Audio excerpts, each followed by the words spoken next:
Hi friends. ప్రస్తుతం మ్యాంగోలో మేజర్గా కొన్ని క్వశ్చన్స్ అయితే రిపీట్ అవుతున్నాయి. అందులో ఈరోజు వీడియోలో వచ్చేసి 2 క్వశ్చన్స్ని కవర్ చేస్తాను.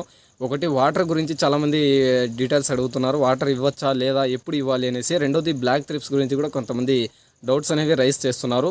సో ఫస్ట్ మనము వాటర్ గురించి చూసుకున్నట్టయితే వాటర్ అనేది ఎప్పుడు ఇవ్వాలంటే, ఎప్పుడైతే మనకు చిన్న చిన్న బడ్స్ బయటికి రావడం స్టార్ట్ అవుతాయో మీరు బాగా క్లియర్గా గమనించవచ్చు. చిన్న బడ్స్ అంటే మనకు ఒక హాఫ్ ఇంచు 1 ఇంచ్ లోపలే మనకు హాఫ్ ఇంచ్ లోపలే మనకు ఫ్లవర్ బడ్స్ ఎప్పుడైతే రావడం స్టార్ట్ అవుతాయో అప్పుడు ఇమ్మీడియట్గా మీరు ఎక్కడైనా మీ పొలంలో కొంతవరకు మీకు 20% 30% గమనించారనుకోండి, వెంటనే మీరు ఒక తడి అయితే ఇచ్చేయాలి. సో ఈ తడి ఇవ్వటం వల్ల మీకు బేసిక్గా కలిగే బెనిఫిట్స్ ఏంటంటే, ఒకటి ఫ్లవరింగ్ అనేది యూనిఫామ్గా వస్తుంది. అంటే ఒక కొమ్మకు ముందు వచ్చి ఒక కొమ్మకు వెనక రావటం, సో ఒక కొమ్మలో పూత ఉండి ఇంకొక కొమ్మలో పిందెలు కట్టేసి ఉండడం. సో ఇలాంటి అప్ అండ్ డౌన్ ఫ్లవరింగ్లో అప్ అండ్ డౌన్స్ వచ్చే సమస్య అనేది రెడ్యూస్ అవుతుంది.